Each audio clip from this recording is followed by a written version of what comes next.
Bonjour, 2023, année de la jeunesse. 2023, année décrétée, année de la jeunesse par le président de la République, son Excellence M. Alassane Ouattara. Concrètement, qu'est-ce que le ministère de l'Éducation nationale et de l'alphabétisation a eu à faire cette année, parce qu'on est en fin d'année?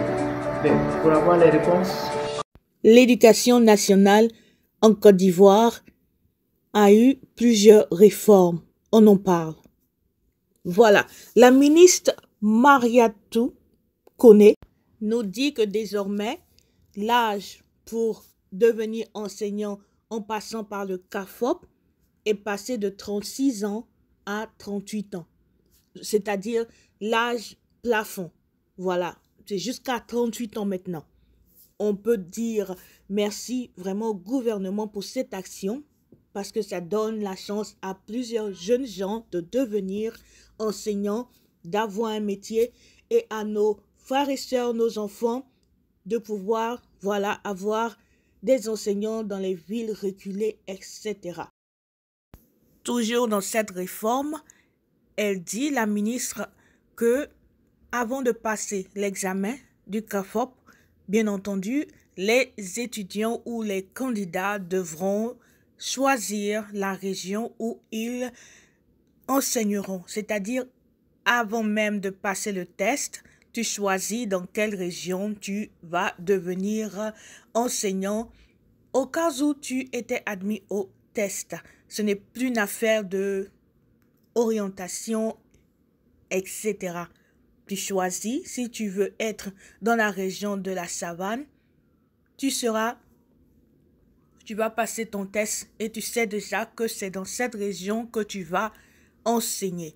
Pour sortir de cette région, il faudra obligatoirement avoir fait 10 années d'enseignement dans cette région. Alors, si quelqu'un a choisi d'être candidat à cet examen, et qu'il choisit sa région, il devra savoir aussi qu'il va devoir enseigner dans cette région pendant 10 ans. Cette région, par exemple, encore la région des savanes, par exemple, sera l'endroit où cette personne va enseigner, sûrement à Krogo, à Ferké. Cette personne peut aller de différentes villes en ville, mais toujours dans cette même région.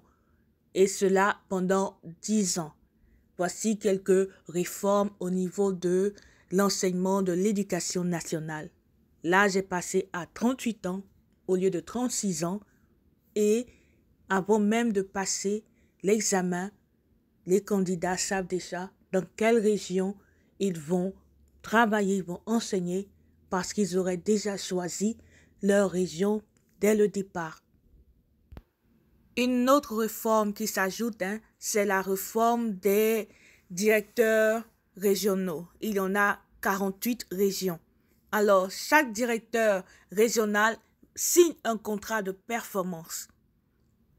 On lui dit les résultats à obtenir. Il les obtient, ces résultats. Dans le cas contraire, il sera sanctionné. Avec donc ce nouveau système, ça demande vraiment un sens de responsabilité à tous les niveaux. Au niveau des enseignants, au niveau des directeurs régionaux et même au niveau des élèves. Ces réformes concernent aussi au niveau des BTS. Il y a plusieurs filières qui sont annulées ou qui seront annulées. Il y a 33 filières. Les filières qui seront jugées inutiles ou qui ne sont pas porteurs de travail pour ces jeunes gens qui vont à l'école seront annulés, simplement.